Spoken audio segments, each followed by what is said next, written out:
A very good day to everyone. This is Ankita Arora from Study Made Easy, engaged in teaching DT and IDT for CA Final and CA Inter GST. हम आते हैं अब हमारे clarifications जो है circulars जो है किसके रिस्पेक्ट में जीएसटी के रिस्पेक्ट में। मैम ये सर्कुलर और क्लैरिफिकेशन का मतलब क्या होता है? जब भी डिपार्टमेंट को इंटरनली कोई नोटिस देना होता है, कुछ कम्युनिकेशन करना होता है अपने ही मेंबर से, तो डिपार्टमेंट क्या देती है? सर्कुलर इश्यू करती है। और कई पॉइंट्स ऐसे होंगे जहाँ पे कंफ्यूजन चल रहा होगा, तो वो लोग क्या करते हैं? क्लैरिफिकेशंस भी क्या करते हैं? इस रिगार्ड में इश्यू करते हैं। तो this is basically for internal use. तो मैम हमें क्यों करना है? क्योंकि वो सर्कुलर हमें पता होगा, तब हम भी तो सही इंटरप्रिटेशन ले पाएंगे।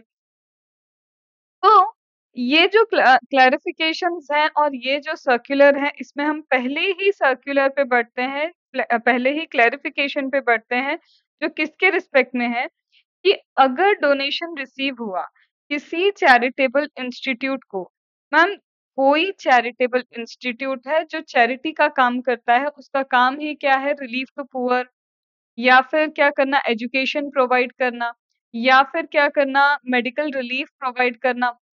समझ रहे हैं मैम कि आप ये कहना चाहते हो कि ये लोग क्या कर रहे हैं? सोशल वर्क कर रहे हैं। हाँ, अभी के लिए आपके लिए समझना बिल्कुल सही है कि ये सोशल वर्क कर रहे हैं।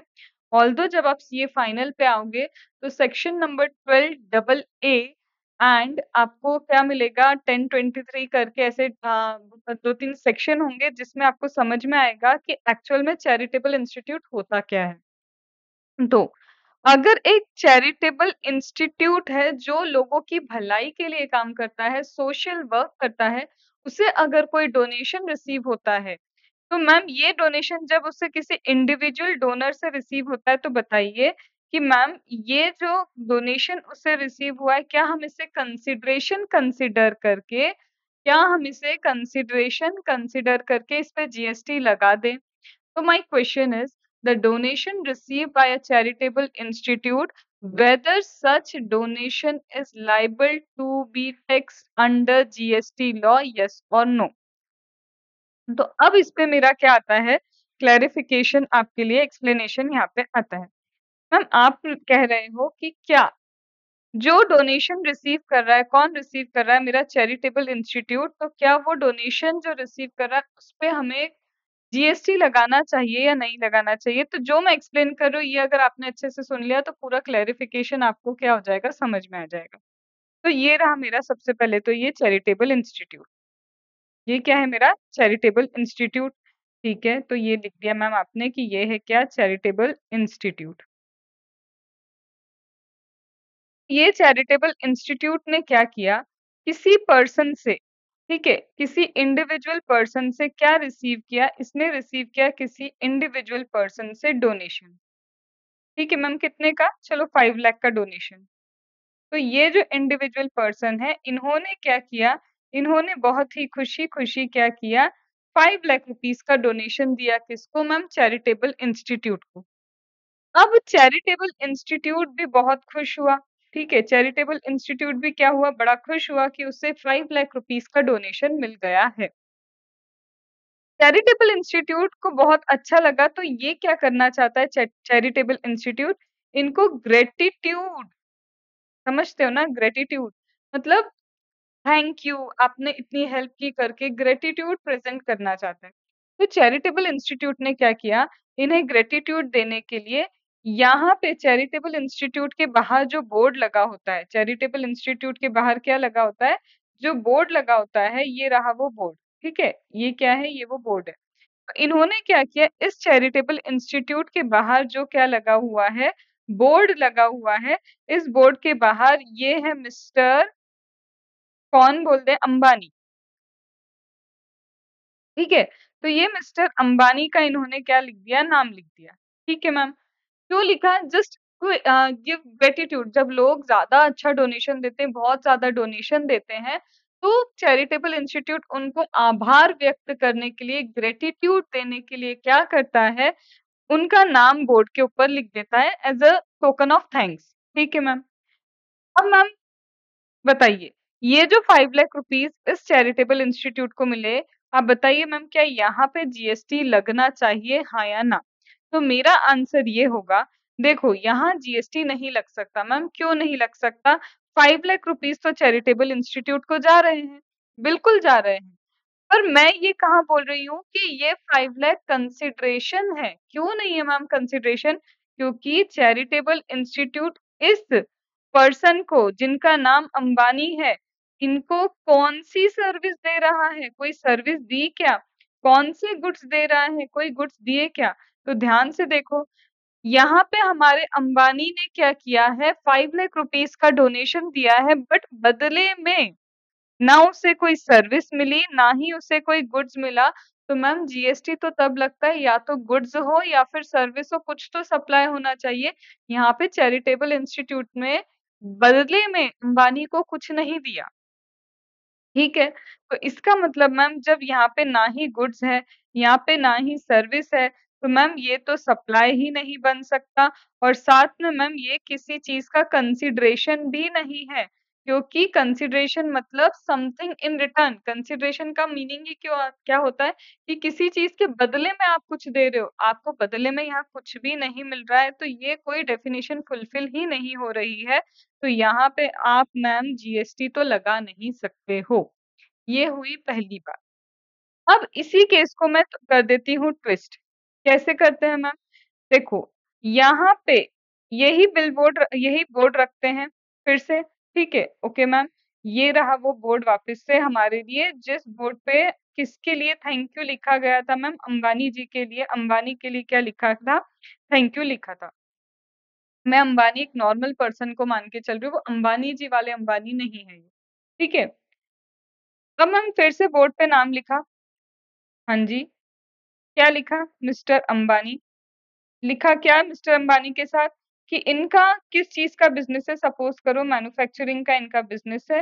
1990 से इनका बिज़नेस चलता आ रहा है और क्या लिखा कि इनका कितना सेल्स होता है, ये इम्पोर्ट करते हैं, ये एक्सपोर्ट करते हैं, मतलब बहुत सारी चीज़ें, अरे टॉप क्वालिटी के इनके प्रोडक्ट्स होते हैं, ये सब भी लिखा है बोर्ड पे। तो चैरिटेबल ट्रस्ट ने क्या किया, जब इस पर्सन के लिए जब इस पर्सन को थैंक यू कहना था, तो सिर्फ थैंक यू लिखना था तो नाम लिखते। इन्होंने क्या लिखा, डिटेल ऑफ द बिज़नेस और वाहवाही भी कर दी उनके बिज़नेस की। मतलब कहीं न कहीं मैम एक महक आ रही है, किस चीज़ की महक आ रही है कि यहाँ पे एक्चुअली मैम क्या हो चुका है, एडवर्टाइज़मेंट हो गया है। यहाँ पे क्या हो गया है, एडवर्टाइज़मेंट हो रहा है मैम यहाँ पे। इसका मतलब अंबानी का बिज़नेस तक लोगों को अब समझ में आ रहा है। बट मैम यहाँ पे सिर्फ अंबानी लिखा था तो किसको पता था कि कौन-सा अंबानी? इस दुनिया में कितने अंबानी होंगे नाम से, नाम के तो कितने अंबानी होंगे, ठीक है? लेकिन यहाँ पे मैम समझ में आ रहा है ये जो भी अंबानी है, इनका बिज़नेस किस चीज़ का है, इनके बिज़नेस में जो प्रोडक्ट है उसकी क्वालिटी क्या है, कब से बिज़नेस चल रहा है, इम्पोर्ट भी है, एक्सपोर्ट भी है, मतलब एक अच्छा खासा बना-बनाया बिज़नेस है, ये समझ में आ रहा है। और मैम उससे ज़्यादा तो ये समझ में आ रहा है दैट इट इज़ एडवर्टाइज़मेंट, ये क्या है, एक तरह का एडवर्टाइज़मेंट है। और अब इसका मतलब मैम ये अंबानी को क्या मिली है यहाँ पे, सर्विस ऑफ एडवर्टाइज़मेंट मिली है और हम मान रहे हैं अब कि ये 5 लाख रुपीज़ एक्चुअल डोनेशन नहीं था। ये कहीं न कहीं एडवर्टाइज़मेंट के रिस्पेक्ट में क्या दिया गया है, 5 लाख दिया गया है। तो यहाँ पे मैम जीएसटी एप्लीकेबल होगा क्योंकि यहाँ पे कमर्शियल गेन गया है अंबानी को। क्या गया है? कमर्शियल गेन गया है अंबानी को, तो जब मैम यहाँ पे अंबानी को कमर्शियल गेन जा रहा है, तो यहाँ पे हम बोलेंगे कि ये जो चैरिटेबल इंस्टीट्यूट है, इसे क्या करना होगा यहाँ पे, अब जीएसटी अप्लाई करना होगा। तो मैम क्या लिखा है आप पढ़ लें। देखो, कंसिडरेशन एक काफ़ी इम्पोर्टेंट चीज़ होती है, मतलब समथिंग फॉर समथिंग, ठीक है? किसी चीज़ के बदले में आप अगर आप कुछ दे रहे हो तब होता है ना वो कंसिडरेशन। जब मैम डोनेशन रिसीव करता है चैरिटेबल ऑर्गेनाइजेशन, उससे कंसिडरेशन तभी ट्रीट कर सकते हैं जब वो उसके बदले में कुछ देगा, ठीक है?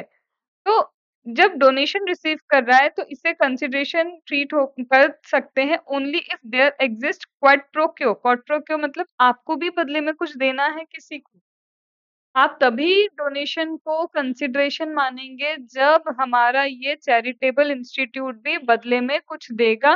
तो keyword is quid pro Q.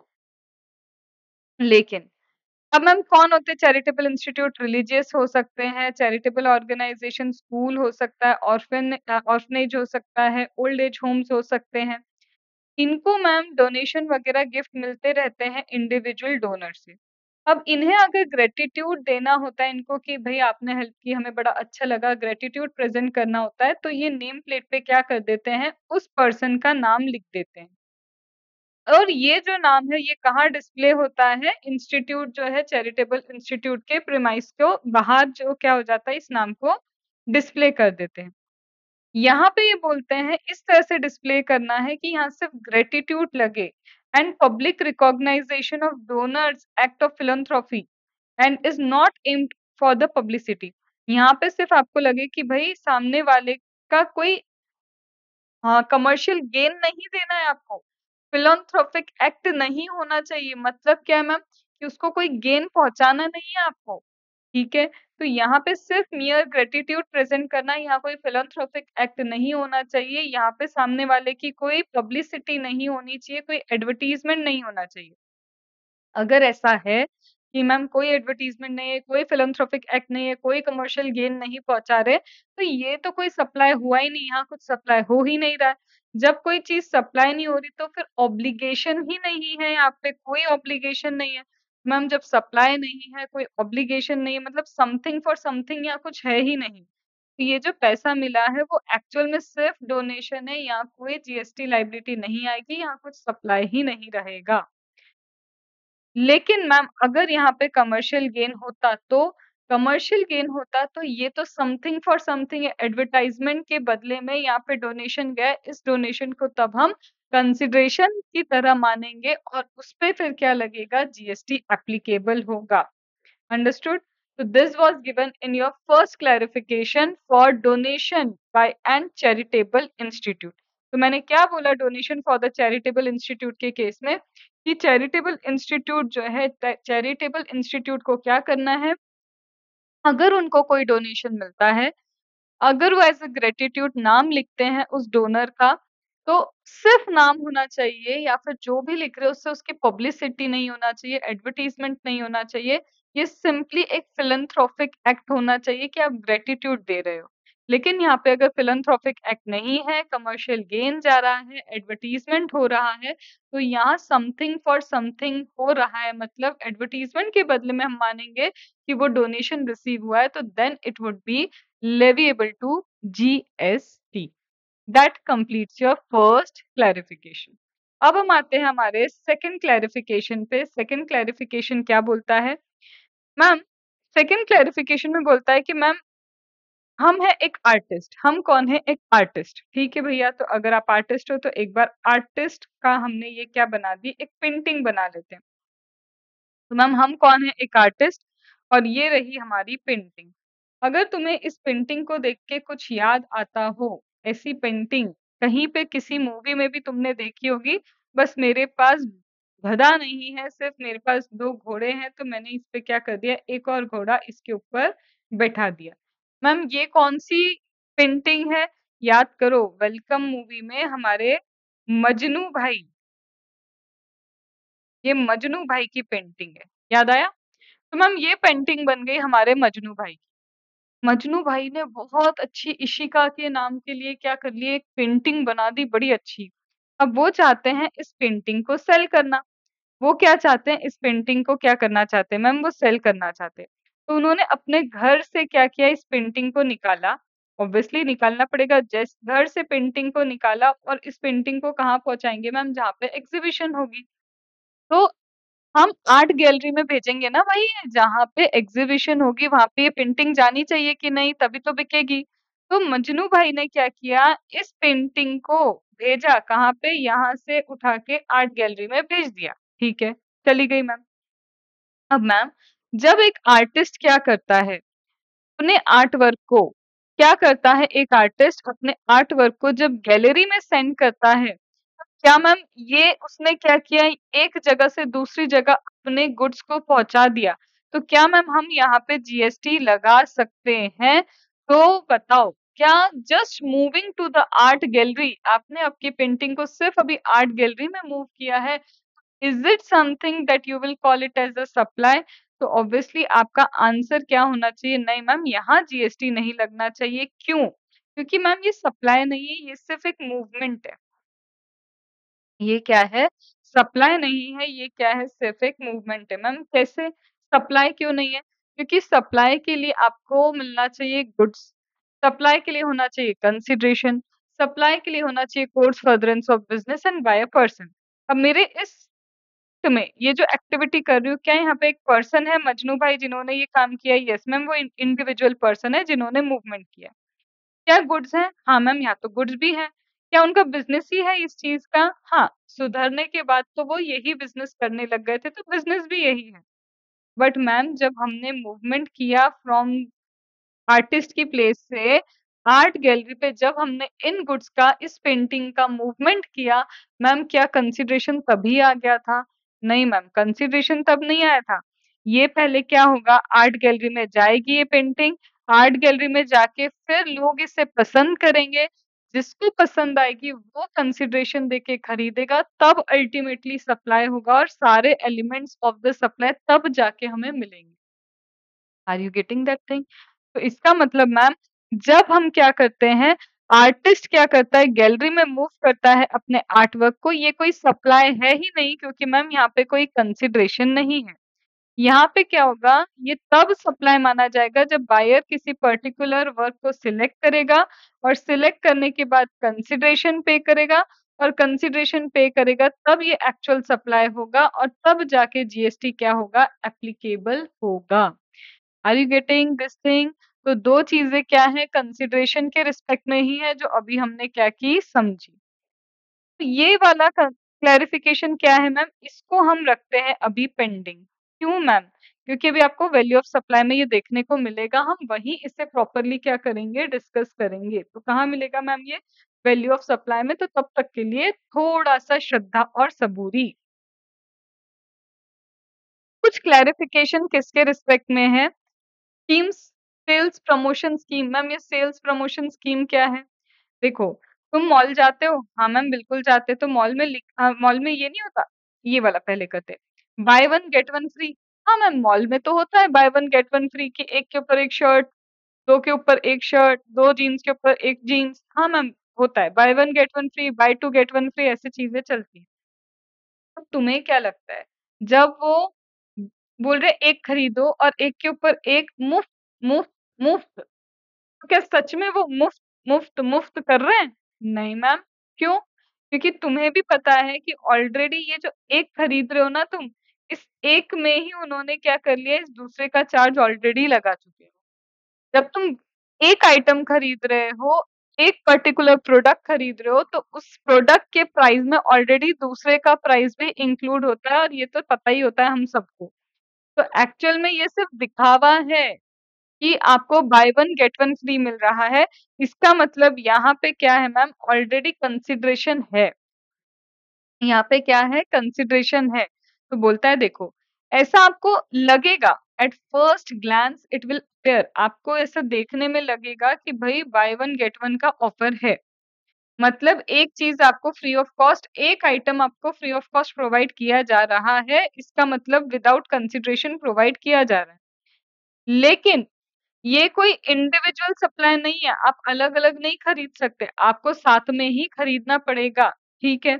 मतलब अगर आप एक शर्ट लोगे तो ये मैं सपोज़ करो बोल रही हूँ buy 2 get 1 free, buy 2 get 1 free, तो आप 2 शर्ट लोगे तभी आपको 1 शर्ट मिलेगी, और पर्टिकुलर कोई शर्ट लोगे तभी 1 प्लस 1 मिलेगा। तो मतलब ये कोई इंडिविजुअल ऑफर नहीं है, ये पर्टिकुलर चीज़ों के ऊपर ही ये लोग क्या देते हैं, ऑफर देते हैं। अब यहाँ पे बोल रहे हैं कि ये क्या करते हैं, single price is charge for the entire supply. पूरे सप्लाई के लिए एक ही सिंगल प्राइस चार्ज कर लिया इन्होंने।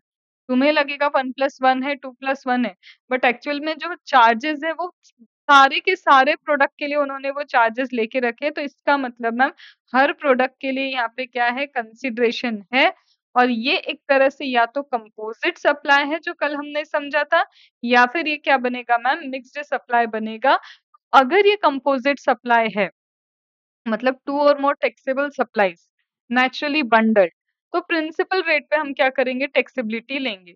लेकिन अगर ये क्या है मैम, मिक्स्ड सप्लाई, मतलब 2 और मोर सप्लाईज का मिक्स है जिसमें नेचुरल बंडलिंग नहीं है, तो हाईएस्ट रेट पे इसको क्या कर देंगे, टैक्सेबल कर देंगे। This is the explanation for your bye one get one free.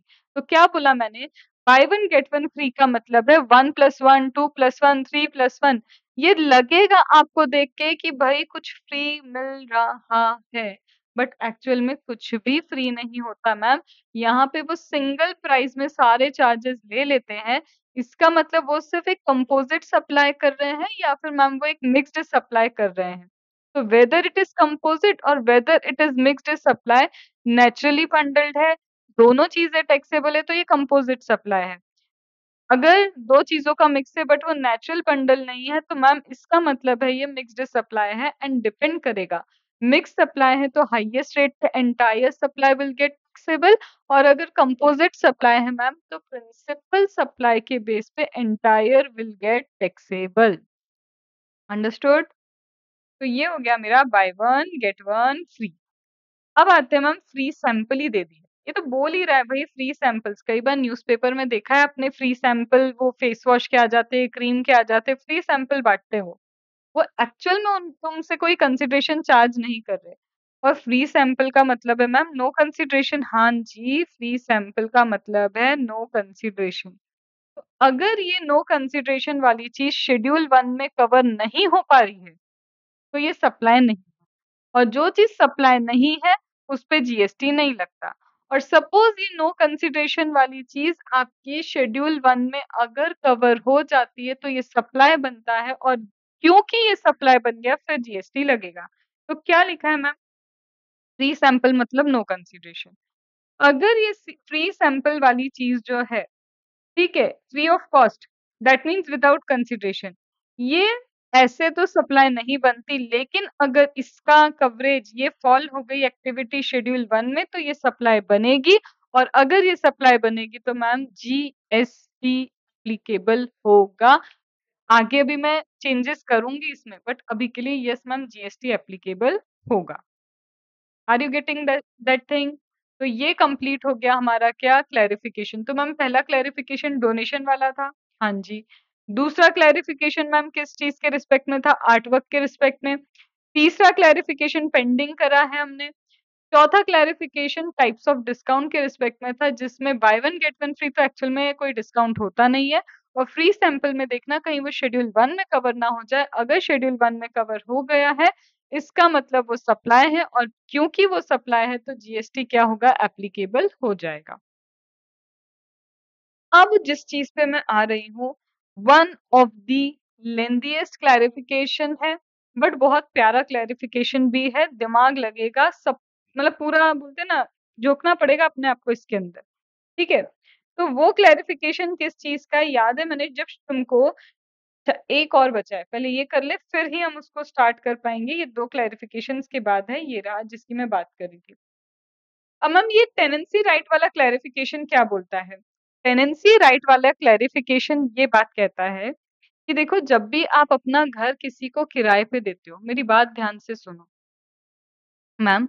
जब भी आप अपना घर किसी को किराए पे देते हो, या फिर आपकी कमर्शियल प्रॉपर्टी है जो किसी को रेंट पे देते हो, जब भी आप अपना घर किराए पे देते हो या फिर मैम कमर्शियल प्रॉपर्टी है आप वो किराए पे देते हो, इन शॉर्ट मतलब जब भी आप इमूवेबल प्रॉपर्टी मैम रेंट पे देते हो, पता है क्या होता है कि पगड़ी सिस्टम होता है, सिक्योरिटी सिस्टम, पगड़ी सिस्टम होता है। मैम ये क्या होता है, पगड़ी एंड सिक्योरिटी सिस्टम?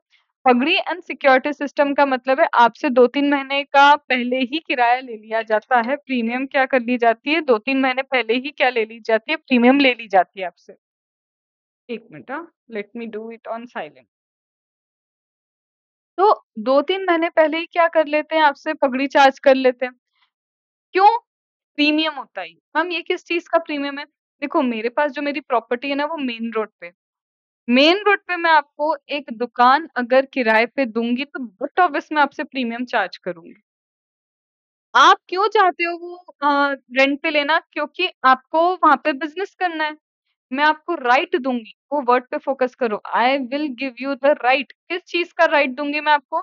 मैं आपको राइट दे रही हूँ, इस चीज़ का राइट दे रही हूँ कि आप उस प्रॉपर्टी को अपने बिज़नेस पर्पज़ के लिए यूज़ कर सकते हो।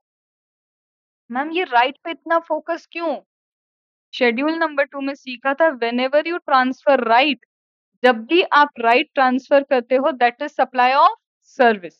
तो यहाँ भी क्या हो रहा है, जब भी मुझे मेरे किसी घर को, मेरे किसी कमर्शियल प्रॉपर्टी को रेंट पे देना होता है, मैं क्या चार्ज करती हूँ, उनसे प्रीमियम चार्ज कर सकती हूँ, मैं उनसे पगड़ी चार्ज कर सकती हूँ। और ये पगड़ी और प्रीमियम जो मैं चार्ज कर रही हूँ, क्यों चार्ज कर रही हूँ, क्योंकि मैं एक राइट ट्रांसफर करूंगी उनको कि ये पैसा मुझे दो, और फिर मैं तुम्हें राइट देती हूँ कि तुम इस बिल्डिंग को या इस घर को यूज़ कर सकते हो। तो for the transfer of right I am charging something. Yes ma'am, यहाँ पे तो जीएसटी लेवी होना चाहिए। वही लिखा है कि यहाँ पे क्या होना चाहिए, जीएसटी लेवी होना चाहिए। पढ़ेंगे अभी। बट तुम्हें ये बात समझ में आई कि it is transfer of right? जो चीज समझ नहीं आया, व्हाट्सएप के दरवाजे तुम्हारे लिए खुले हैं। ठीक है, डाउट पूछ सकते हो, अंदर ही अंदर डाउट रख के मत बैठना। दूसरा, मुझे जब मैंने पता है ये प्रॉपर्टी रेंट पे ली थी ना, मैंने ली थी 5 इयर्स के लिए। जब मैंने ये प्रॉपर्टी क्या करी थी, रेंट पे ली थी, मैंने 5 इयर्स के लिए इस प्रॉपर्टी को लिया था रेंट के लिए। अब 5 इयर्स हो गए और मेन रोड की दुकान है, मेन रोड पे मुझे कमर्शियल प्रॉपर्टी मिली है। जो चला ना मेरा बिज़नेस इस 5 इयर्स में, मज़ा ही आ गया। अब 5 इयर्स खत्म होते से ही ओनर आ गया, मेरे सामने खड़ा है, मैं ओनर को देख रही हूँ और ओनर मुझे देख रहा है। इस प्रॉपर्टी का ओनर मुझे देख रहा है, मैं ओनर को देख रही हूँ, हम दोनों एक-दूसरे को देख रहे हैं और उसने एक वर्ड निकाला कि 5 साल। मैंने कहा मैं खाली नहीं कर रही। वो बोला ही कि मैंने बोला नहीं, नहीं मैं नहीं खाली कर रही। उसने बोला अरे! मैंने कहा नहीं, नहीं मेरा बिज़नेस पूरा जमा पड़ा है, सब कुछ है, अभी मैं कहीं और जाऊँगी, एबीसीडी लगेगी, मैं खाली नहीं कर सकती। और वो बोल रहा है अरे मुझे ये बिल्डिंग बेचनी है, मुझे ये बेचना है, मेरे को बहुत ज़रूरी। मैंने कहा नहीं, नहीं मैं नहीं खाली कर पाऊँगी। उसने कहा ठीक है, मैं तुम्हें पैसा दे रहा हूँ। खाली करवाने के लिए भी पैसा देना पड़ता है। यस, ऐसा होता है कि खाली करवाने के लिए भी क्या करना पड़ता है, पैसा देना पड़ता है अगर कोई जम जाए तो। तो सामने वाला अगर वापस राइट्स री-एक्वायर करने के लिए पैसा देता है मुझे, चाहे वो 5 इयर्स के बाद हो या मिड ऑफ द 5 इयर्स में हो, कभी भी वो टेन्योर हो। अगर वो राइट री-एक्वायर करने के लिए भी मुझे पैसा दे रहा है, तो सुनो ना मेरी बात, rights, rights, rights, rights, reacquire, rights वापस खरीद रहा है वो अपने। तो जब वो क्या कर रहा है मुझसे, या तो टाइम होने के बाद मुझे पैसा दे रहा है, या फिर बीच में 5 साल के लिए तुमने मुझे क्या दिया था, ये रेंट पे दिया था, अब तुम 3 साल बाद आके बोल रहे हो खाली कर दो। मैंने कहा मैं नहीं करती। उसने कहा अरे पैसा दूँगा ना। तो राइट्स री-एक्वायर करने के लिए जब वो मुझे कुछ पे कर रहा है, तब भी तो मैम ये सप्लाई ऑफ सर्विस ही हुई ना, तो वो भी क्या होगा, लायबल टू जीएसटी रहेगा। क्वेश्चन ये आता है कि मैम जब भी प्रॉपर्टी आप लेते हो, देते हो, लेते हो, देते हो रेंट पे, तब वहाँ पे पता है आपको मैम स्टैम्प ड्यूटी लगता है, रजिस्ट्रेशन चार्जेस लग जाते हैं।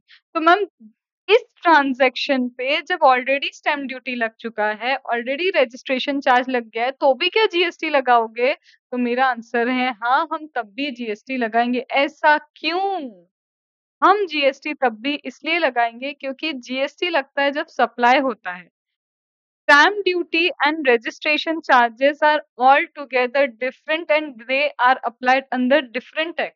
ये अलग हैं, दूसरे एक्ट के अकॉर्डिंग लगे हैं, तो even though stamp duty have been applied, even though registration charges have been applied, भले ही stamp duty charges लग गए हो, registration charges लग गए हो, still क्या होगा यहाँ पे, अभी भी हमारा जीएसटी लेवी होगा ही होगा। इसमें एक मेगा एग्जेम्पशन वाला पॉइंट आता है, वो रेसिडेंशियल यूनिट के लिए होता है, बट उसको अभी क्यों नहीं डिस्कस करना, क्योंकि इसका कुछ डिस्कशन आरसीएम पे है, कुछ डिस्कशन मेगा एग्जेम्पशन में है। हम इसको अभी डिस्कस नहीं करेंगे। जब आरसीएम और मेगा एग्जेम्पशन होगा, ये वाला क्लेरिफिकेशन वापस आने वाला है तुम्हारे। तो अभी मैंने क्या बोला, जब भी हम रेंट पे अपनी प्रॉपर्टी देते हैं या लेते हैं, तो जो पगड़ी या प्रीमियम चार्जेस पे कर रहे हैं टू एक्वायर द राइट्स और to reacquire the rights, वो एक तरह से सप्लाई ऑफ सर्विस है and for that GST is levied. Ma'am GST तब भी लेवी होगा चाहे फिर क्या हो चुका हो, इसमें स्टैम्प ड्यूटी चार्जेस भी पे हो चुके हों, चाहे फिर उसमें रजिस्ट्रेशन चार्जेस पे हो गए हो, कोई दिक्कत नहीं है मैम। लेकिन यहाँ पे क्या होगा, in any case GST applicable होगा अगर सप्लाई है तो। यहाँ आपने एक और चीज़ बोली मैम, कुछ तो है मेगा एग्ज़म्पशन का पॉइंट जो रेसिडेंशियल यूनिट्स के लिए है। घर जो हमारे रहने के घर होते हैं, रेसिडेंशियल यूनिट्स जो होते हैं, उसके रिस्पेक्ट में कुछ तो पॉइंट है। बट वो हम कब डिस्कस करेंगे, जब हमारा आरसीएम होगा, और आरसीएम में मैं मेगा एग्ज़म्पशन का ये पॉइंट उठाऊँगी। तब हम इसे क्या करेंगे, प्रॉपर्ली डिस्कस कर पाएँगे। तो क्या बोला मैंने, रीएक्वायर या एक्वायर राइट्स के लिए जो पगड़ी सिस्टम और जो भी प्रीमियम पे करते हो, that is for the supply of service, और उसपे क्या लगेगा, जीएसटी लगेगा। क्या लिखा है यहाँ पे? देखो, flexibility of tenancy rights under GST. ये जो पगड़ी सिस्टम है, जिसको क्या बोलते हैं, टेनेंसी राइट्स को ट्रांसफर करना अगेंस्ट अ प्रीमियम। ठीक है, कई स्टेट्स में ये होता है कि पगड़ी वगैरह देनी पड़ती है, और कई बार क्या होता है, ओनर को भी ये पे करना पड़ता है पोजीशन लेने के लिए वापस। ठीक है, उसको क्या करना है, अपनी ही प्रॉपर्टी को वापस लेने के लिए भी ओनर को भी क्या करना पड़ता है, अल्टरनेटली टेनेंट को ये पे करना पड़ता है कि भाई मेरी प्रॉपर्टी वेकेट करके दे दे। तो ये एक्चुअल में क्या है, ये एक्टिविटी क्या है, राइट के लिए है। किसी राइट्स के लिए आप पैसा दे रहे हो, तो ये कंसिडरेशन है, और इस पे क्या लगेगा, जीएसटी लगेगा। Although stamp duty registration charge levy हो चुका है, स्टिल जीएसटी लगेगा। क्यों? क्योंकि ये जो स्टैम्प ड्यूटी रजिस्ट्रेशन चार्ज है, ये किसी और एक्ट में लगता है, और जीएसटी एक्ट में जीएसटी तब एप्लीकेबल होता है जब ये स्कोप की डेफिनेशन में आ जाता है, और ये डेफिनेशन ऑफ स्कोप में है। Understood this clarification? समझ में आया? ये चीज़ क्यों नहीं पढ़ी? देखो यहाँ पे कुछ लिखा है, मेगा एग्ज़म्पशन से इसका कुछ तो लेना-देना है, तो हम वो मेगा एग्ज़म्पशन और आरसीएम में ज़रूर कवर करेंगे। फिर लास्ट का क्लैरिफिकेशन ये वाला क्या है, प्रायोरिटी सेक्टर लेंडिंग सर्टिफिकेट। ये ना बैंक के होते हैं। बैंक को क्या करना होता है, कुछ-कुछ सेक्टर्स ऐसे होते हैं जहाँ पे उनको लोन देना ही पड़ता है। तो बैंक के कुछ सर्टिफिकेट्स होते हैं जो ट्रेड होते हैं। बैंक आपस में ये क्या करती है, सर्टिफिकेट्स खरीदती है। इसको डिटेल में जानने की ज़रूरत नहीं कि मैम ये प्रायोरिटी सेक्टर लेंडिंग सर्टिफिकेट क्या होते हैं। बस इतना समझो, ये किसी तरह के सर्टिफिकेट हैं जो बैंक आपस में खरीदती है और बेचती भी है। बट ये priority sector lending certificate trade होते हैं। हाँ, होते हैं ना, ट्रेड होते हैं। बट ये सिक्योरिटी नहीं है। दे आर ट्रेडेबल, इन्हें ट्रेड किया जा सकता है, बट ये सिक्योरिटी की डेफिनेशन में नहीं आते।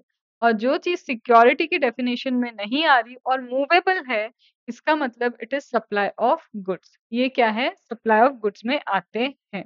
अंडरस्टूड? तो ये सिर्फ ये चीज बताना चाहता था कि ये जो प्रायोरिटी सेक्टर लेंडिंग सर्टिफिकेट्स है, ये सिक्योरिटी नहीं है। ये प्रॉपर गुड्स हैं, मूवेबल हैं, गुड्स हैं, और मूवेबल गुड्स होने से क्या होता है, यहाँ पे जीएसटी एप्लीकेबल हो सकता है। डन? क्या ये बात समझ में आई? पहले इस पे वैट लगता था, अब क्या होगा, जीएसटी लगेगा। डन? अब एक क्विक रिकैप कर लें अपन, किस चीज़ का मैम क्विक रिकैप? हम क्विक रिकैप कर रहे हैं उस चीज़ का जो हम अभी तक पढ़ चुके हैं। मैम क्या-क्या पढ़ा हमने? हमने पढ़ा सबसे पहले डोनेशन वाला पॉइंट, चैरिटेबल ट्रस्ट वाला। फिर हमने पढ़ा मैम डोनेशन के बाद वो आर्ट वर्क वाला, गैलरी आर्टिस्ट गैलरी में अपने पेंटिंग वगैरह को देता है। फिर हमने अभी पढ़ा मैम ये टेनेंसी राइट वाला पॉइंट। फिर हमने पढ़ा ये प्रायोरिटी सेक्टर लेंडिंग सर्टिफिकेट। फिर मैम वो one on one free, bye one get one free वाला डिस्काउंट वाला पॉइंट पढ़ा हमने, और साथ में मैम फ्री सैंपल वाला भी पॉइंट पढ़ा। पहले इन सारी चीज़ों को आप क्या करो, रिकॉल करो, और रिकॉल करने के बाद पॉज़ लो, 2 मिनट का जैसे हम लेते हैं, उसके बाद हम स्टार्ट करेंगे। इसको टाइम लगेगा, और पक्का-पक्का टाइम लगेगा, ठीक है? क्योंकि ये एक बहुत अच्छा क्लैरिफ़िकेशन है, इंटरेस्टिंग है, लेकिन आधे घंटे ये ज़रूर लेगा हमारे, ठीक है? चलो, एक पॉज़, पहले रिकॉल, फिर इसको स्टार्ट करेंगे। चलो, तो अब ये जो क्लैरिफ़िकेशन है जिसे हम स्टार्ट कर रहे हैं, मैंने याद है शेड्यूल 2 जब आपको करवाया था, तो शेड्यूल 2 में मैंने एक पॉइंट था जो बोला था यार अभी पेंडिंग रहने दो। वो पॉइंट कौन-सा था मैम? पहले अब हम चलते हैं शेड्यूल 2 के उस पॉइंट के ऊपर। Schedule 2, right? शेड्यूल 2 का ये रहा वो पॉइंट जो मैंने उस वक़्त आपको कहा था भई इसको पेंडिंग रहने दो। अब ये क्या है मैम शेड्यूल 2 का ये पॉइंट? तो ये बोलता है देखो, अगर आप एग्री करते हो कि आप कोई काम करोगे, ठीक है? अगर आप एग्री करते हो क्या कि भई आप क्या करोगे, कोई काम करोगे, ठीक है? That means to do an act या फिर आप बोलते हो कि मैं कोई काम नहीं करूँगा, I will not do a work that means you refrain to do an act. या तो आप कोई काम करोगे या फिर आप कोई काम नहीं करोगे, ये हो गया एग्री कि मैं कोई काम नहीं करने वाला या करने वाला हूँ, एग्री करके दे रहे हो किसी को या फिर आप बोल रहे हो मैं किसी काम को टॉलरेट करूँगा।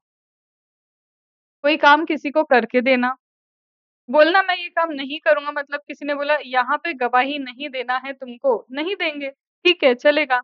इस एरिया में क्लासेस ओपन नहीं करना आपको आईडीटी की चलेगा, नहीं ओपन करेंगे मतलब कोई काम नहीं करने के लिए भी जो पैसा मिल रहा है या फिर आप जो काम नहीं कर रहे हो वो भी तो एक तरह की सर्विस ही हुई ना। या फिर बोल रहे हो कि मैं टॉलरेट करूँगा किसी एक्ट को, मैम टॉलरेट करना मतलब मेरे पास में मेरे घर के पास में ही एक प्लॉट है, प्लॉट पे जो भी ओनर है उस प्लॉट का उसने सोचा स्कूल ओपन करेंगे। मैंने कहा भई ठीक है सामने वाला स्कूल ओपन कर रहा है, मुझे पता है बहुत सी चीज़ें टॉलरेट करनी होगी। जब भी ऐसा होता है ना स्कूल कॉलेज किसी रेजिडेंशियल एरिया में बनता है तो इन लोगों को ना परमिशन लेनी पड़ती है। अब यहाँ पे इन्होंने क्या बोला कि वो ओनर आए मेरे पास, बोले कि मैडम हमको क्या करना है यहाँ पे स्कूल खोलना है या कॉलेज खोलना है, बताइए। ओके है? मैंने कहा नहीं, बिल्कुल ओके नहीं। बोले क्यों? देखो मेरी क्लासेस चलती है, यहाँ पे शोर होगा। और जो सुकून शांति से मैं काम कर पाती थी यहाँ पे ऑल टाइम या तो कोई एनुअल फंक्शन चलेगा, प्रेयर चल रही होगी, टीचर्स की आवाज़ आ रही है, स्टूडेंट्स की आवाज़ आ रही है, कुछ ना कुछ तो चलता ही रहेगा, बसेस आएँगी, जाएँगी, रश होगा, बहुत सारी चीज़ें मुझे टॉलरेट करनी पड़ेगी। तो बोले मैम हम आपको ये चीज़ें टॉलरेट करने के लिए ईयरली आपको 10 लाख रुपीज़ देंगे। तो मैंने बोला ठीक है, अरे यार ठीक है 10 लाख की कमाई हो रही है, क्लासेस का क्या है? क्लासेस मैं कहीं और क्या कर लूँगी, मेरे को तो लाइव क्लासेस लेनी है, जी ड्राइव क्लासेस लेनी है, रूम कहीं और पे हम क्या कर लेंगे, रेंट पे ले लेंगे, हो गया अपना काम। रेंट पे रूम लेना इतना नहीं पड़ेगा, 10 लाख रुपीज़ इधर मिल रहे हैं अपने को, एक अर्निंग हो गई, ये वाला दिमाग चला लिया। तो इसका मतलब या तो आप कोई काम नहीं करोगे या कोई काम टॉलरेट करने के लिए बोलो ठीक है टॉलरेट कर लेंगे या कोई काम करके दोगे, वो सब कुछ क्या है सप्लाई ऑफ सर्विस है। क्या ये बात आपको यहाँ पे समझ में आ गई? Yes ma'am. अब आप कोई काम करके दोगे या नहीं करके दोगे या टॉलरेट करोगे ये तो समझ में आया कि मैम सप्लाई ऑफ सर्विस है। बट इसके रिस्पेक्ट में क्लेरिफिकेशंस क्या हैं? ये जो चीज़ है इसके रिस्पेक्ट में किस बात के क्लेरिफिकेशंस दे के रखे हैं? तो देखो, ये क्या बोलता है कि जब भी आप कोई एग्रीमेंट कर रहे हो, यहाँ दिख रहा है 3 मैंने एग्ज़ाम्पल लिए थे। एक एग्जाम्पल मेरा था कि I will refrain to do it मतलब मैंने एक एग्रीमेंट किया है कि मैं आईडीटी की क्लास उस एरिया में नहीं ओपन करूंगी।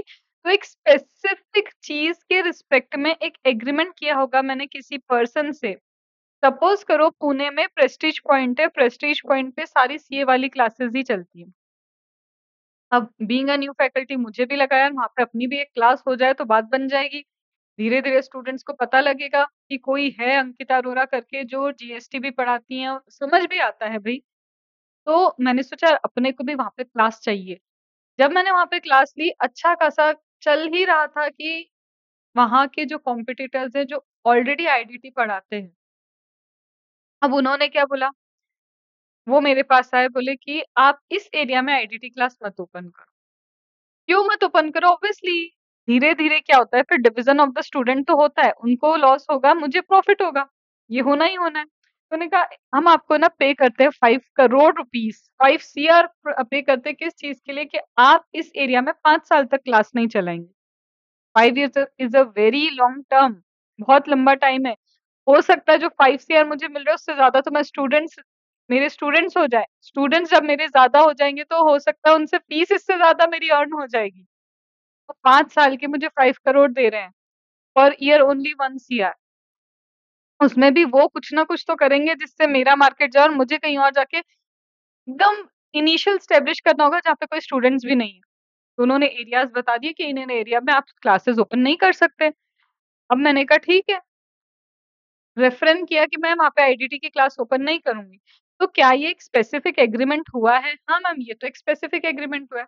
दूसरा टॉलरेट वाला कि मैम आपके पास में ही, आपके घर के पास में एक स्कूल बनेगा या फिर एक कॉलेज बनेगा और वो स्पेसिफिकली एग्रीमेंट हुआ है कि आप टॉलरेट करेंगे, जैसा भी होगा, जो भी आवाज आएगी आपको टॉलरेट करनी पड़ेगी, उसके लिए सामने वाला मुझे 10 लाख रुपीज पे कर रहा है। तो बोलते हैं कि कोई चीज वो शेड्यूल नंबर 2 में जो हम बोल रहे हैं, वो शेड्यूल नंबर 2 वाली कोई चीज तब होगी जब उसका एक इंडिपेंडेंट एग्रीमेंट होगा। तभी बोलेंगे कि आप सप्लाई कर रहे हो ना।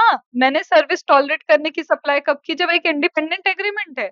मैंने कोई रेफरेंस करने वाली चीज कब करी, जब एक इंडिपेंडेंट एग्रीमेंट है और उसके बदले में मुझे क्या मिल रहा है, उसके बदले में मुझे मिल रहा है कंसिडरेशन। तो या तो मैं कोई काम नहीं करूंगी या टॉलरेट करूंगी या फिर करके दूंगी, और जो भी कर रही हूँ उसके लिए मुझे एक कंसिडरेशन मिलना चाहिए। और कंसिडरेशन तो मिल ही रहा है, साथ में एक इंडिपेंडेंट कॉन्ट्रैक्ट होना चाहिए, तब जाके वो शेड्यूल 2 एप्लीकेबल होता है, तब जाके हम बोलते हैं that is supply of service. क्या यहाँ तक बात समझ में आई? मैम ऐसा आप क्यों बोल रहे हो?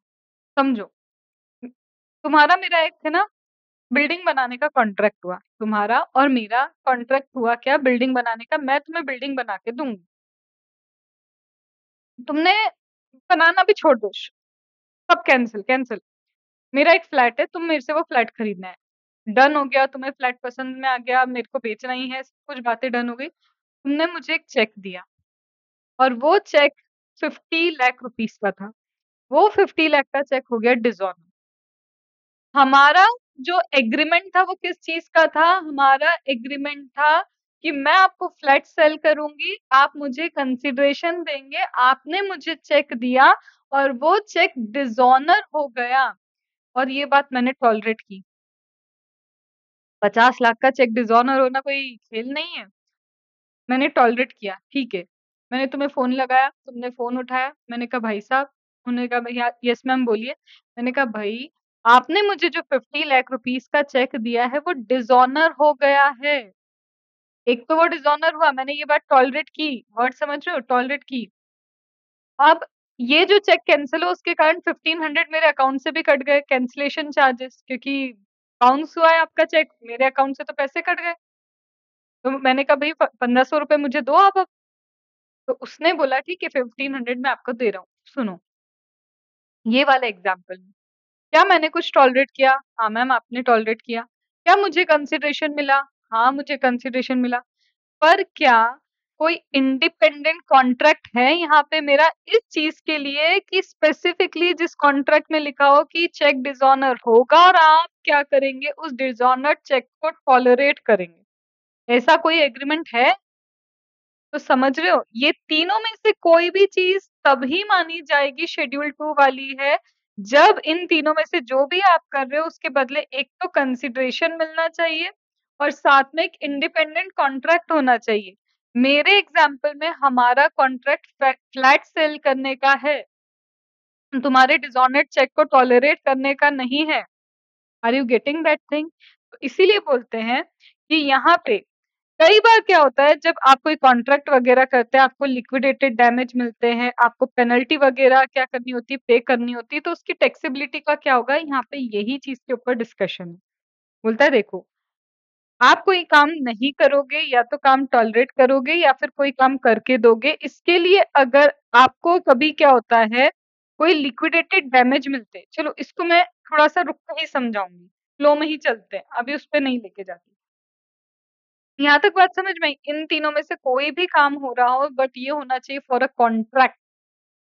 कॉन्ट्रैक्ट स्पेसिफिकली इसी बात का होना चाहिए और इसी बात के लिए आपको कंसिडरेशन मिला है। तो मैं बोल सकती हूँ कि ये क्या है, शेड्यूल 2 में क्या होता है, कवर होता है। ये क्या होता है, शेड्यूल 2 में कवर होता है। अब मैम कुछ एग्जांपल्स दे दो, जैसे मैंने कहा था रेफरेन। रेफरेन का एग्जांपल क्या है कि आप क्या करोगे, आपने एग्री किया है, one party agrees not to compete with other party in a product. Agree कर लिया कि तुम्हारे इस एरिया में मैं मेरा ये प्रोडक्ट लेके नहीं आऊंगी। Refrain to do an act, कि हम ये काम नहीं करेंगे, तुम्हारे इस एरिया में पर्टिकुलरली हम क्या करेंगे, अपना प्रोडक्ट नहीं लेके आएंगे। और ma'am you agree to tolerate an act, आप एग्री कर रहे हो कि ये एक्ट टॉलरेट करोगे। मैम टॉलरेट करना मतलब क्या, जैसे ये वही हो गया कि किसी पर्टिकुलर एरिया में क्या है, स्कूल वगैरह खुल रहा है, ठीक है, तो मॉर्निंग प्रेयर होगी, सब कुछ होगा, अब जो भी शोर वगैरह है आप टॉलरेट करोगे। अब क्योंकि वहां पे स्कूल खुल रहा है, आप टॉलरेट कर रहे हो, इसलिए आपको कुछ मंथली पेमेंट कर दिया जा रहा है। तो यहाँ पे क्या बोल रहा है कि क्यों आपको कंसिडरेशन मिल रहा है, क्योंकि स्पेसिफिकली आपने टॉलरेट करने के लिए एक एग्रीमेंट किया है, या फिर कोई काम करके दोगे। अब वो तो कोई एग्जाम्पल चाहिए नहीं ना, जैसे कहीं कोई इंस्टॉल क्या करना है, इक्विपमेंट इंस्टॉल करना है।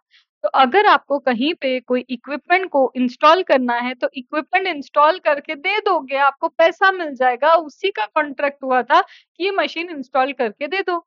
तो that is supply of service. Done. अब यहाँ पे क्या लिखा है, बोलते हैं ये तीन एक्टिविटीज जो है, जो हम बोल रहे हैं, या तो to do an act, to tolerate और to refrain from an act, इसे हम कब बोलेंगे कि शेड्यूल 2 का सप्लाई है, ये हम कब बोलेंगे कि ये शेड्यूल 2 का सप्लाई है, जब इसके लिए स्पेसिफिकली एक इंडिपेंडेंट क्या होना चाहिए, कॉन्ट्रैक्ट होना चाहिए, यही लिखा है अब तक, जो हम बार बार इस बात को समझ रहे हैं। क्योंकि जब तक इंडिपेंडेंट कॉन्ट्रैक्ट नहीं होगा, हम नहीं बोल सकते ये शेड्यूल 2 का सप्लाई ऑफ सर्विस है, क्योंकि जैसे चेक डिसऑनर वाला केस वापस ले लो, मैंने तुमसे ये कॉन्ट्रैक्ट नहीं किया था कि तुम्हारा चेक डिसऑनर होगा और मैं टॉलरेट करूंगी, इस टाइप का कोई कॉन्ट्रैक्ट नहीं होता है। वो तो मुझे 1500 रुपए लग गए, तो तुम सिर्फ रीइम्बर्स कर रहे हो मुझे, वो कोई कंसिडरेशन नहीं है, that is just a reimbursement. तो वहां पे कोई सप्लाई नहीं है, सप्लाई नहीं है तो जीएसटी नहीं लगने वाला। Are you getting that point? तो 3 चीजें मैंने बोली, इनमें से कुछ भी हो, वो तभी हो सकता है जब इसके लिए एक इंडिपेंडेंट कॉन्ट्रैक्ट हो और आपने को कंसिडरेशन मिला हो, तब ये शेड्यूल 2 का सप्लाई ऑफ सर्विस कहलाता है, otherwise it is not supply, ये सप्लाई है ही। डन। इतना समझ में आया? अब बढ़ते हैं आगे। इस रिस्पेक्ट में इन सब चीजों के लिए इन्होंने ना कुछ कुछ आपको क्या देके रखे हैं, एग्जाम्पल्स देके रखे हैं। जैसे सबसे पहला एग्जाम्पल आता है मेरा लिक्विडेटेड डैमेज के लिए। अब ये लिक्विडेटेड डैमेज का एग्जाम्पल क्या बोलता है, देखो अगर कभी भी तो ये कॉन्ट्रैक्ट हुआ, ठीक है, कॉन्ट्रैक्ट को जब आप ब्रीच करते हो, मतलब आपने क्या किया, कॉन्ट्रैक्ट की टर्म्स एंड कंडीशन फॉलो नहीं की, तो जब भी आप कॉन्ट्रैक्ट के टर्म्स एंड कंडीशन को ढंग से फॉलो नहीं करते या फॉलो ही नहीं करते हो, ब्रीच करते हो, तो हो सकता है आपको लिक्विडेटेड डैमेजेस पे करने पड़े। हाँ मैम ऐसा होता है। तो अब ये यहाँ पे ना कुछ कॉन्ट्रैक्ट्स बता रहे हैं आपको, और आपको ये देखना है कि ये कॉन्ट्रैक्ट किस चीज का है, टॉलरेट करने का है, refrain to do an act है, या फिर टू डू एन एक्ट है। कि कॉन्ट्रैक्ट है ये तो पक्का है, कॉन्ट्रैक्ट हुआ है, पर क्या ये कॉन्ट्रैक्ट शेड्यूल 2 वाले कॉन्ट्रैक्ट में फॉल होता है, सप्लाई ऑफ सर्विस बोलोगे इसको या नहीं बोलोगे? जिसमें सबसे पहला मेरे को एग्जाम्पल दिया है, वो एग्जाम्पल क्या बोलता है कि सपोज मैंने किसी पर्सन को बोला कि मेरे लिए क्या बना के दो, बिल्डिंग बना के दो, तुम्हें ये बिल्डिंग मुझे 1 ईयर के अंदर कंस्ट्रक्ट करके दे देनी है। मैंने किसी पर्सन को बोला कि तुमको क्या करना है, 1 ईयर के अंदर मुझे क्या करके देनी है, एक बिल्डिंग कंस्ट्रक्ट करके देनी है। अगर अब 1 ईयर के अंदर वो बिल्डिंग मुझे कंस्ट्रक्ट करके नहीं दे पाए, तो हर वीक जो आप लेट करोगे ना, हर हफ्ता आप लेट करते जाओगे construction, week by week by week क्या होगा, लेट होगा। तो पर वीक मैं आपसे 10,000 रुपीज चार्ज करूंगी। मैंने क्या बोला, आप मुझे विद इन ईयर, 1 साल के अंदर बिल्डिंग बना के दे दो, ठीक है भाई।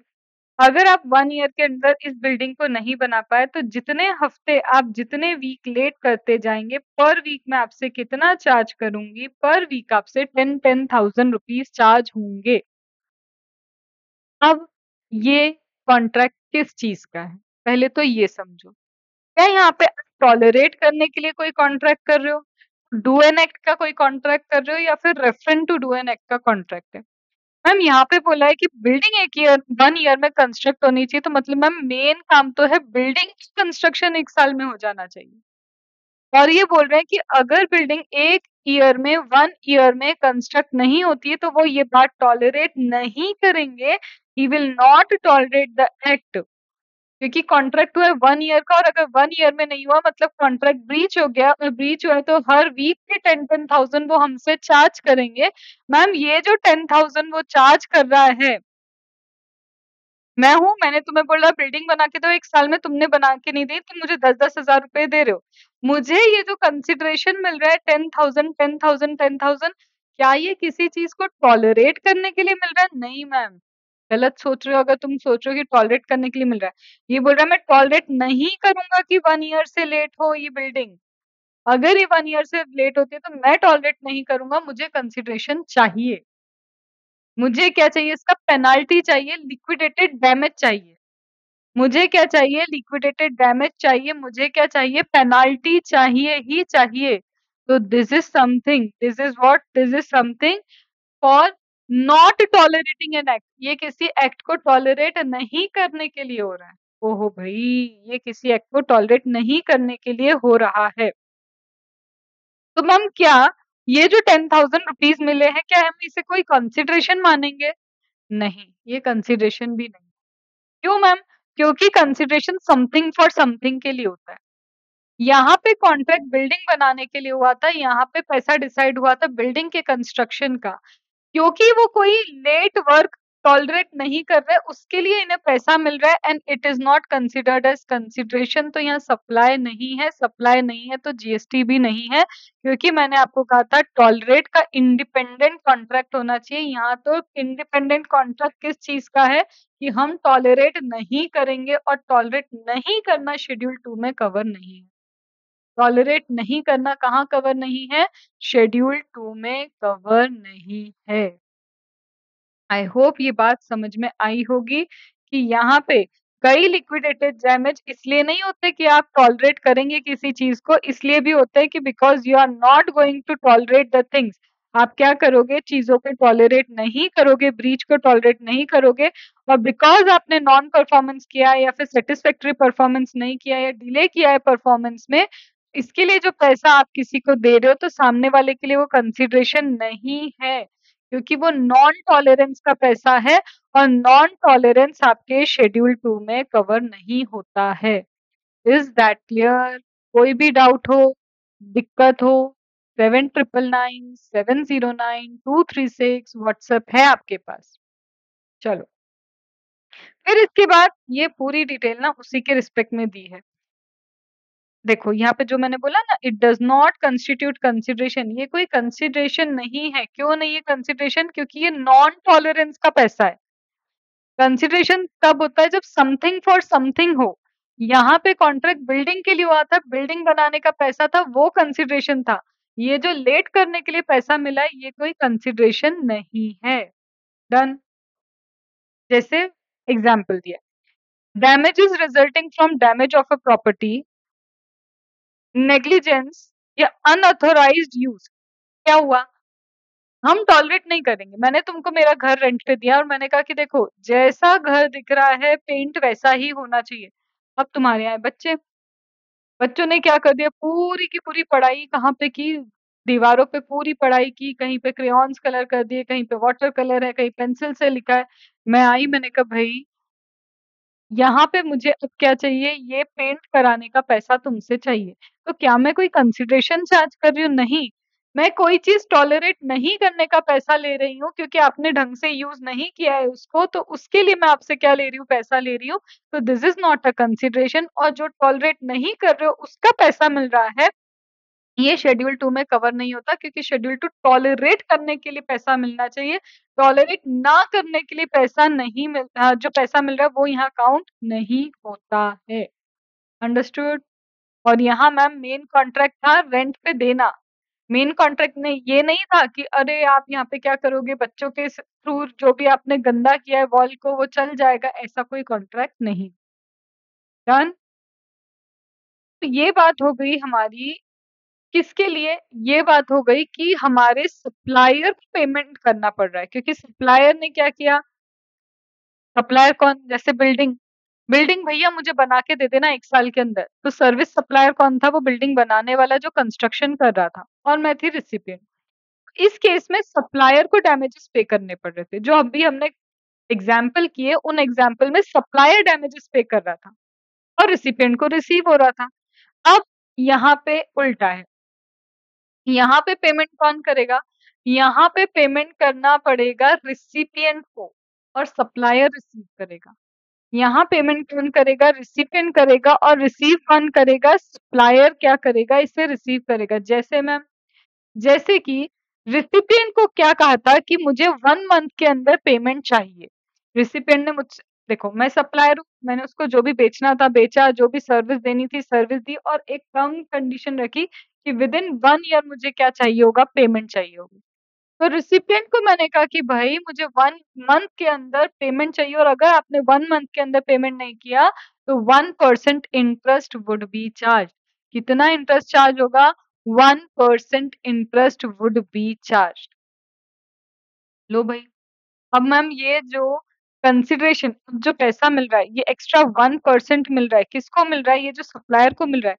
सबसे पहले अब ये देखिए, क्या मैम ये कंसिडरेशन है? क्योंकि सप्लायर ने बोला था कि मैं टॉलरेट नहीं करूँगा, किस चीज़ को टॉलरेट नहीं करूँगा? आप 1 महीने में पैसा दो मुझे, 1 महीना में नहीं देते, लेट करते हो तो मैं 1% आपसे इंटरेस्ट चार्ज करूँगा for delayed payment. Delay payment के लिए मैं इंटरेस्ट चार्ज करूँगा। तो ये पैसा जो सप्लायर को मिल रहा है, क्या मैम ये कंसिडरेशन है? Is it consideration? तो मेरा आंसर है यस। अरे मैम अब कैसे? क्योंकि ये शेड्यूल 2 के according agree to do an act tolerate वाला पार्ट नहीं है। अभी आप मेरे साथ जाओगे वैल्यू ऑफ सप्लाई चैप्टर पे।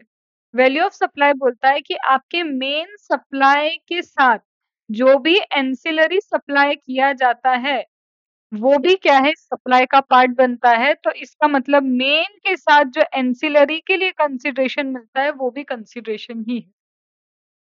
याद करो कोर्स फर्दरेंस ऑफ बिज़नेस की डेफिनेशन, वहाँ कहा था एंसिलरी एक्टिविटी भी आपका बिज़नेस है। तो ये जो आपने उसको 1 महीने के ऊपर उसने पेमेंट किया, उसके लिए आप 1% इंटरेस्ट चार्ज कर रहे हो, ये एंसिलरी एक्टिविटी है। और इस एंसिलरी एक्टिविटी के लिए जो भी आपको कंसिडरेशन पैसा मिलता है, वो क्या है? कंसिडरेशन है। और जो चीज़ as a part of consideration है, उसपे क्या लगेगा? जीएसटी एप्लीकेबल होगा। क्या ये बात समझ में आई? तो अब तक हमने क्या समझा कि मैम शेड्यूल नंबर 2 कहता है कि either you do an act, you refrain to do an act और यू टॉलरेट एन एक्ट। अगर इन तीनों में से कोई भी काम करने के लिए एक इंडिपेंडेंट कॉन्ट्रैक्ट है, तो उसे सप्लाई ऑफ सर्विस कहते हैं। लेकिन मैम अगर इंडिपेंडेंट कॉन्ट्रैक्ट नहीं है, तो ये शेड्यूल 2 का सप्लाई ऑफ सर्विस नहीं है। मैम इंडिपेंडेंट कॉन्ट्रैक्ट तो है, पर कई बार ये चेक करना पड़ेगा क्या ये कंसिडरेशन है भी या नहीं। जैसे अगर सप्लायर को पेमेंट करना पड़ रहा है रिसिपिएंट को क्योंकि उसने डिले किया है कंस्ट्रक्शन में या फिर सैटिस्फैक्टरी काम नहीं किया है, तो ये जो हमारे रिसिपिएंट को मिल रहा है वो इसलिए मिल रहा है, पहले चेक करना होगा कि मैम कॉन्ट्रैक्ट किस चीज़ का है। हमारे एग्ज़ाम्पल में बिल्डिंग बनाने का कॉन्ट्रैक्ट था, वो कॉन्ट्रैक्ट ये नहीं था कि तुम्हारा डिसऑनर चेक या फिर तुम लेट बिल्डिंग बना के दोगे तो हम टॉलरेट कर लेंगे। मैम टॉलरेट नहीं करने के लिए जो डैमेजेस मिलते हैं, जो पैसा मिलता है, जो पेनल्टी मिलती है, वो हमारे लिए टॉलरेट करने के लिए नहीं है, वो तो टॉलरेट नहीं करने के लिए है। और जो चीज़ टॉलरेट नहीं करने के लिए है, वो शेड्यूल नंबर 2 में कवर नहीं होती है। तो ये सप्लाई नहीं है, तो जीएसटी भी नहीं लगेगा। लेकिन मैम जब रिसिपिएंट पेमेंट करता है सप्लायर को क्योंकि उसने पेमेंट लेट किया या फिर रिसिपिएंट को किसी और रीज़न से क्या करना पड़ रहा है, पेमेंट करना पड़ रहा है सप्लायर को, तो ये ancillary activity related to the supply है और ancillary activity related to supply is also supply और उसका जो कंसिडरेशन मिल रहा है वो कंसिडरेशन ही है, तो इस पे जीएसटी एप्लीकेबल होता है। On this GST would be applicable. यहाँ पे क्या होगा? जीएसटी एप्लीकेबल होगा। और क्या एग्जाम्पल है मैम? जब हमारे रिसिपिएंट को पेमेंट करना पड़ जाए, देखो एक तो ये है कि जब उसने टाइम से पेमेंट नहीं किया। दूसरा क्या है? Contract for transport of passenger may stipulate that ticket amount should be partly or wholly forfeited if passenger does not show up। आपने एक बस की टिकट की और बस की टिकट पे लिखा है कि अगर आप नहीं आए तो कोई पैसा वापस नहीं मिलेगा। तो रिसिपिएंट ने तो पेमेंट कर दिया सप्लायर को और वो सप्लाई के लिए ही पेमेंट हुआ है। तो that is a consideration, that is a supply और उसपे क्या लगेगा? जीएसटी लगेगा। कई बार प्री पेमेंट करते हो ना, बैंक में लोन है आपका 3 साल का, आपने 1 साल में ही पेमेंट कर दिया। तो जल्दी पे करने के लिए भी ये पेनल्टी चार्ज करते हैं, क्यों पता है? क्योंकि बैंक का इंटरेस्ट का लॉस हो जाता है। तो इधर से वो आपसे प्री पेमेंट की पेनल्टी चार्ज कर लेते हैं। ये भी तो मैम बैंक को मिला, और ये इसलिए मिला क्योंकि ancillary to the actual supply है। एक्चुअल सप्लाई की टर्म्स एंड कंडीशन में लिखा था कि अगर आप जल्दी पेमेंट करोगे तो हम 1% 2% पेनल्टी के साथ एक्सेप्ट कर लेंगे। तो this is also consideration, this is also supply, इस पे भी जीएसटी लगेगी। क्या ये टू वे कम्युनिकेशन समझ में आया? ठीक है। अब मैम ये जो सप्लाई है, ये सप्लाई किस नेचर का है? एक्चुअल में देखा जाए तो ये कंपोजिट है। ये क्या है? कंपोजिट सप्लाई है। जैसे मैंने बोला पेमेंट 1 महीने में चाहिए, पेमेंट 1 महीने में नहीं आया तो ठीक है, फिर 1% इंटरेस्ट देना, तो आप लोन फैसिलिटी दे रहे हो, कंपोजिट है। तो मैम टैक्स तो लगेगा, बट टैक्स किस रेट पे लगेगा कि प्रिंसिपल सप्लाई आपका अगर 18% पे टैक्सेबल है, तो ये भी 18% पे। बट मैम प्रिंसिपल सप्लाई मेरा एग्जेम्प्ट है, तो फिर ये भी क्या हो जाएगा? आपका एग्जेम्प्ट हो जाएगा। तो इट विल डिपेंड। सप्लाई तो है, जब क्या है सप्लायर को रिसिपिएंट से पेमेंट मिल रहा है, तो ये सप्लाई तो है, बट ये सप्लाई टैक्सेबल होगा प्रिंसिपल सप्लाई के रेट पे। अगर प्रिंसिपल सप्लाई 20% है, 18% है, 10% है, जिस भी परसेंट पे टैक्स लगता है उस पे, तो इस पे मतलब कौन सी चीज पे जब आप बोल रहे हो ना कि मैम लेट पेमेंट किया तो 1% इंटरेस्ट चार्ज होगा, तो ये जो 1% इंटरेस्ट है, सपोज करो ये 10,000 रुपए, तो इसके ऊपर जो जीएसटी लगेगा वो डिपेंड करेगा कि प्रिंसिपल सप्लाई पे जो जीएसटी लग रहा है, जो रेट पे लग रहा है, उसके हिसाब से इस पे भी क्या लगेगा? इंटरेस्ट के ऊपर भी जीएसटी लगेगा। बट मैम मेरा प्रिंसिपल सप्लाई ही एग्जेम्प्ट है, तो इंटरेस्ट भी एग्जेम्प्ट। ये 10,000 के इंटरेस्ट पे कोई जीएसटी नहीं लगेगा। क्या यहाँ तक बातें समझ में आई? ट्रिकी है? हाँ जी, ये बिल्कुल ट्रिकी है। और यहाँ तक आपको बात समझ में आई? अब इसके बाद ईज़ी है, सारे पॉइंट्स ईज़ी हैं।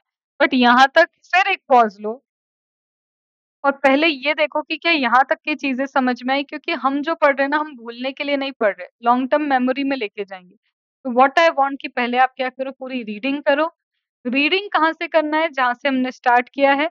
उसके बाद ये छोटे-छोटे से पॉइंटर्स हैं, ईज़ी-ईज़ी से पॉइंटर्स हैं, another 15 minutes and we will close it. पूरा क्लोज़ हो जाएगा। बट यहाँ तक पहले रीडिंग चाहिए। ओके? Do the reading. चलो जी चलो, वापस आ जाएँ। अपन ने अभी तक क्या कर लिया? हमने अभी तक कर लिया मैम ऑलमोस्ट जो-जो आपने बोला था ना एक बार रिकॉल कर लो, ये कर लो, वो कर लो, क्योंकि ये ट्रिकी था तो हमने कर लिया। अब आपको ना जो-जो ट्रिकी था वो ऑलरेडी हो चुका है। अब सिर्फ मेरी बातों को सुनते जाना है बिना बोर हुए। अब देखो क्या लिखा है यहाँ पे? ये लिखा है चेक डिसऑनर का फाइन, जो हम ऑलरेडी डिस्कशन कर चुके हैं, पता है?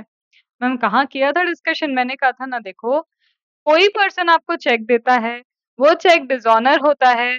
डिसऑनर होने के कारण आपके बैंक में चार्जेस लगते हैं। आपके बैंक में जो चार्जेस लग गए भई, वो it is not supply of गु सर्विस। क्यों? ना ये टॉलरेट करने के लिए था। हाँ, क्या ये टॉलरेट करने के लिए? नहीं मैम, बिल्कुल टॉलरेट करने के लिए नहीं था। मतलब दिस इज़ नथिंग, ये कोई कंसिडरेशन रिसीव नहीं हुआ है। Because it was not for refraining an act, ये उसके लिए भी नहीं था। टू डू एन एक्ट के लिए भी नहीं था, ये टू टॉलरेट एन एक्ट भी नहीं था। बेसिकली मैम जब चेक डिसऑनर होता है और हमको कोई फाइन मिलता है, हमको कोई पेनल्टी मिलती है, तो it is not for consideration, ये किसी सर्विस देने के लिए कंसिडरेशन नहीं मिला है, तो this would not be taxable, ये टैक्सेबल नहीं होगा। देन अगर आप कोई लॉ का वॉयलेशन करते हो, कोई लॉ है, किसी लॉ को वॉयलेट किया आपने, तब भी आपको पेनल्टी देनी पड़ती है, पता है ना? जैसे ट्रैफिक सिग्नल तोड़ दिया, ठीक है? अगर आपने सिग्नल तोड़ा, आपको क्या भरना पड़ेगा? पेनल्टी भरनी पड़ेगी। इज़ इट समथिंग गवर्नमेंट के साथ कोई एग्रीमेंट करके बैठे हो क्या यहाँ? Is it a contract?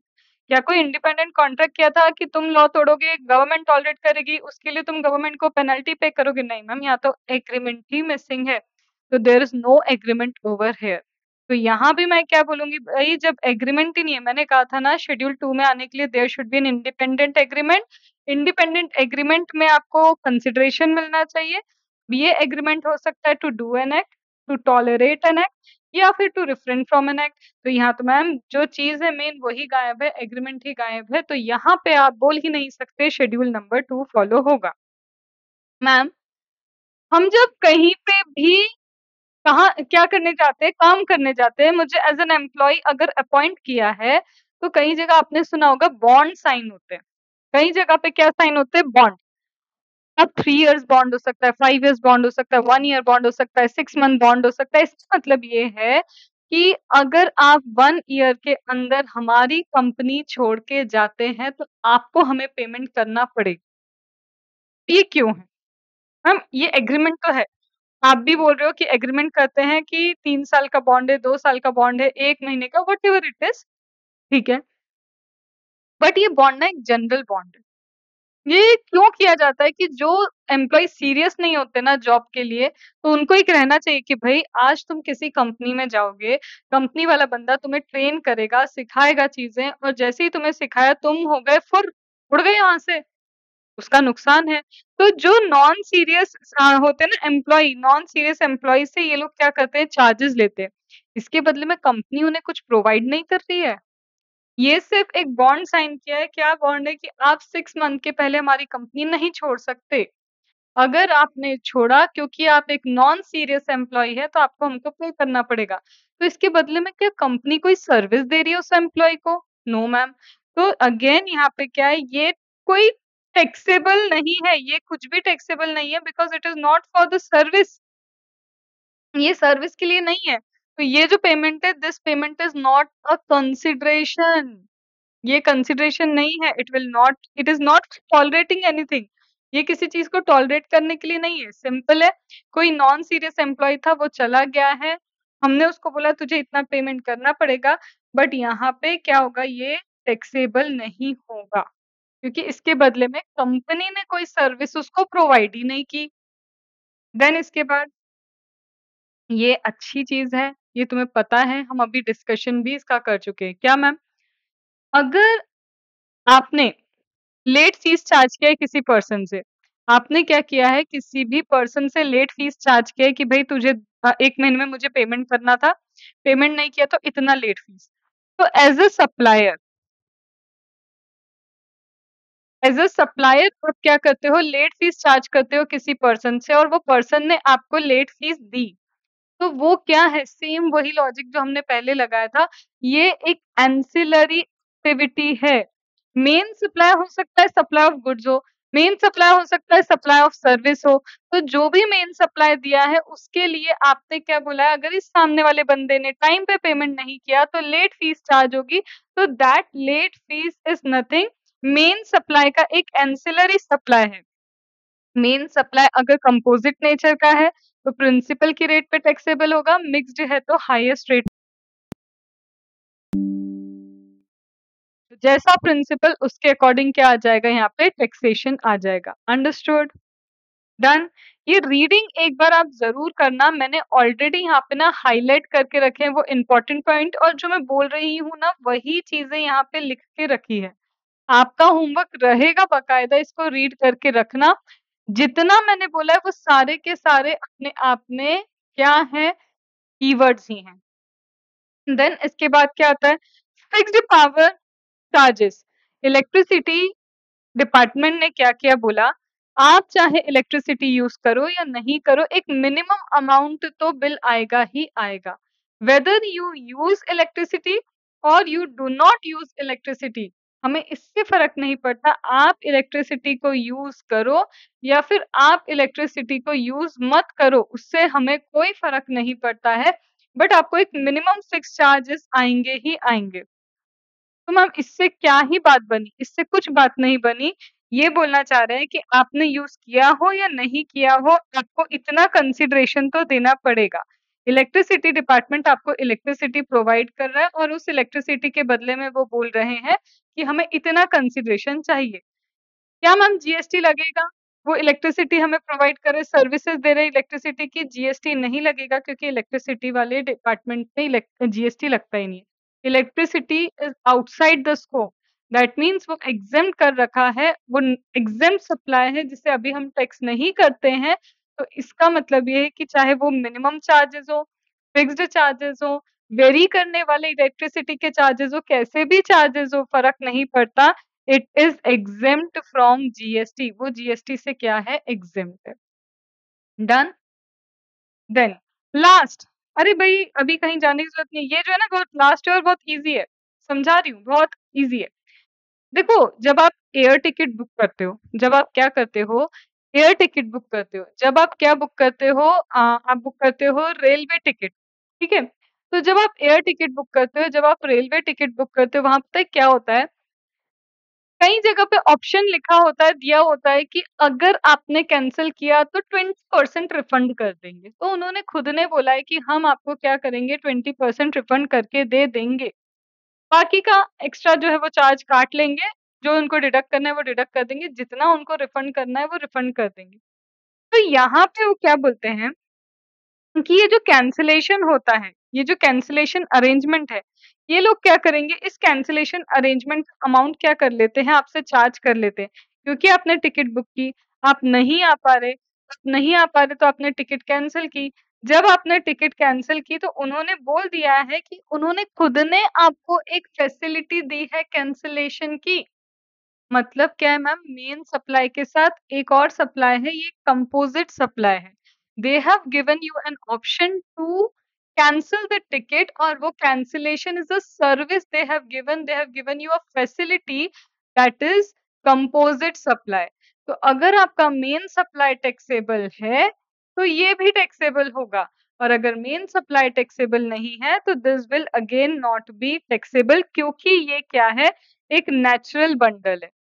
कई जगह ऐसा दिया जाता है, जैसे आप बस टिकट भी करते हैं कहीं जाने की चार्टर्ड से, तो वहाँ वो देते हैं ऑप्शन कि अगर आपने इतने-इतने टाइम में कैंसल कराया, तो जैसे 7 दिन पहले कैंसल कराओगे 80% रिफंड हो जाएगा, फिर 60 होगा, जैसे-जैसे टाइम कम होता जाता है, रिफंड का अमाउंट भी कम होता जाता है।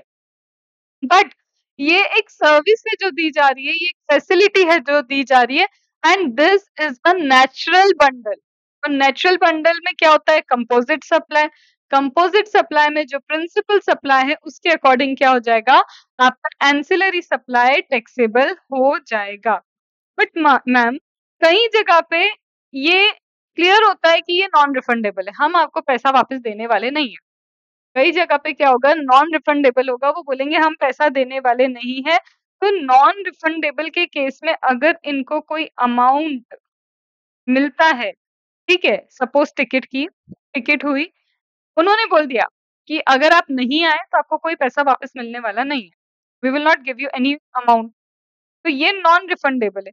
तो नॉन रिफंडेबल के केस में वो क्या करेंगे, उनकी मनी को फ़ॉरफिट कर देंगे। तो क्या मैम इस पे भी आप जीएसटी लगाओगे? इस पे जीएसटी नहीं लगेगा। क्यों? क्योंकि आपने कोई सर्विस ही नहीं दी। आपने सीधे बोला था कि ये रही बस, ये रही उसकी टिकट, अगर आप आए तो सर्विस मिल जाएगी, अब अगर आप नहीं आए तो कोई सर्विस नहीं मिलेगी और आपको कोई पैसा भी नहीं मिलेगा। तो ये जो आपने पैसा अर्न किया विदाउट गिविंग सर्विस, कोई सर्विस दिए बिना ही पैसा अर्न कर लिया है आपने, तो it is not considered as a consideration, ये कोई कंसिडरेशन नहीं है। And if it is not a consideration, obviously ये सप्लाई टैक्सेबल सप्लाई कैसे हो सकता है? तो क्रक्स क्या है पूरे के पूरे क्लैरिफिकेशन का? पूरा क्लैरिफिकेशन बोलता है do an act, refrain to do an act, tolerate an act तभी होगा जब इसके लिए एक इंडिपेंडेंट एग्रीमेंट हो। इंडिपेंडेंट एग्रीमेंट है अगर, और उसके लिए कंसिडरेशन मिला है, तो शेड्यूल 2 लगता है और जीएसटी लगेगा।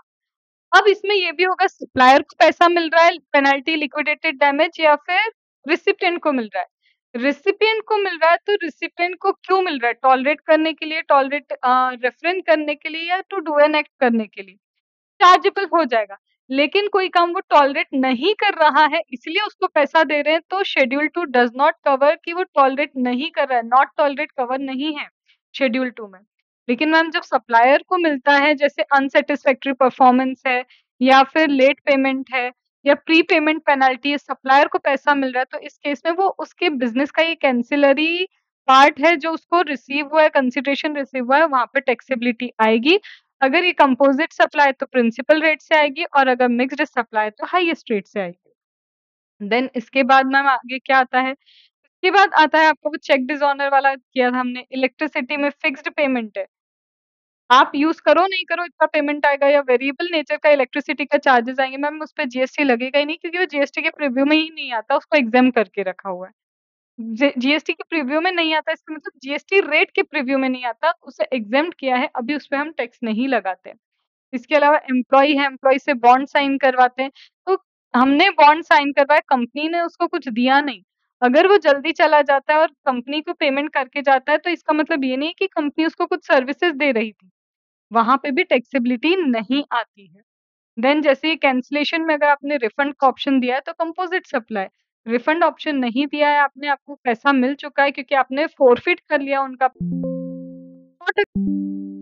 Not supply, understood? It is what? It is not a supply. तो यहाँ तक की बातें हमने खत्म की, यही था मेरा सबसे बड़ा क्लैरिफिकेशन। इसी के साथ आज का वीडियो खत्म होता है।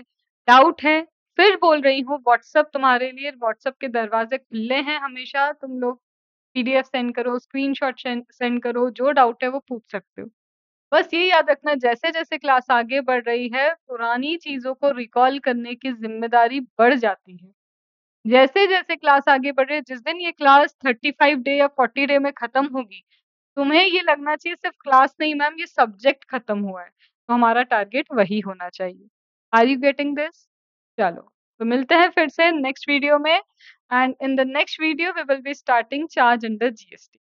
ओके, चलो, उससे पहले क्वेश्चंस है, क्वेश्चन सेगमेंट के बाद चार्ज अंडर जीएसटी। चलो, बाय बाय।